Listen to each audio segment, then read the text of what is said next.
കോട്ടയം രാമപുരത്ത് സാമ്പത്തിക തർക്കത്തെ തുടർന്ന് ആക്രമിക്കപ്പെട്ട ജ്വല്ലറി ഉടമ മരിച്ചു. ഗുരുതരമായി പൊള്ളലേറ്റ ജ്വല്ലറി ഉടമ അശോകനാണ് ചികിത്സയിലിരിക്കെ മരിച്ചത്. രാമപുരം സ്വദേശി ഹരിയാണ് അശോകനെ തീ കൊളുത്തിയത്. ടോബി ജോൺസൺ കോട്ടയത്ത് നിന്ന് ചേരുന്നു. ടോബി, അതിദാരുണമായ സംഭവമാണ്. ഇപ്പോൾ ജ്വല്ലറി ഉടമ മരിച്ചുവെന്നുള്ള സങ്കടകരമായ വാർത്തയാണ് പുറത്തുവരുന്നത്. വിവരങ്ങൾ.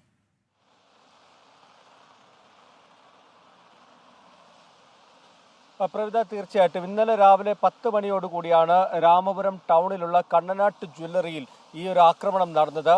സാമ്പത്തിക ഇടപാടിനെ ചൊല്ലിയുള്ള തർക്കത്തെ തുടർന്ന് രാമപുരം സ്വദേശിയായിട്ടുള്ള ഹരി എന്ന് പറയുന്ന വ്യക്തി ഈ ജ്വല്ലറിയിൽ വന്ന് അശോകൻ എന്ന് പറയുന്ന മരിച്ചയാളുടെ ദേഹത്ത് അദ്ദേഹം ഇന്ന് മരിച്ചു.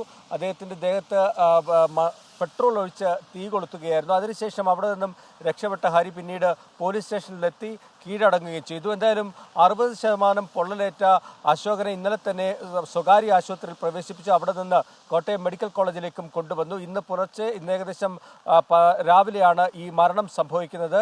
എന്തായാലും മൃതദേഹം പോസ്റ്റ്മോർട്ടത്തിന് ശേഷം ബന്ധുക്കൾക്ക് വിട്ടു നൽകുമെന്നാണ് അറിയുന്നത്.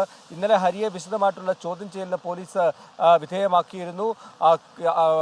കൊലപാതക ശ്രമമാണ് ഇന്നലെ ചുമത്തിയിരുന്നത്. എന്നാൽ നിലവിൽ അശോകൻ മരിച്ചൊരു സാഹചര്യത്തിൽ അതൊരു കൊലക്കുറ്റമായി തന്നെ മാറും. ആ വകുപ്പുകൾ ചുമത്തി പ്രതിയുടെ അറസ്റ്റ് വീണ്ടും രേഖപ്പെടുത്തി കോടതിയിൽ ഹാജരാക്കി റിമാൻഡ് ചെയ്യാനാണ് പോലീസ് ഉദ്ദേശിക്കുന്നത്.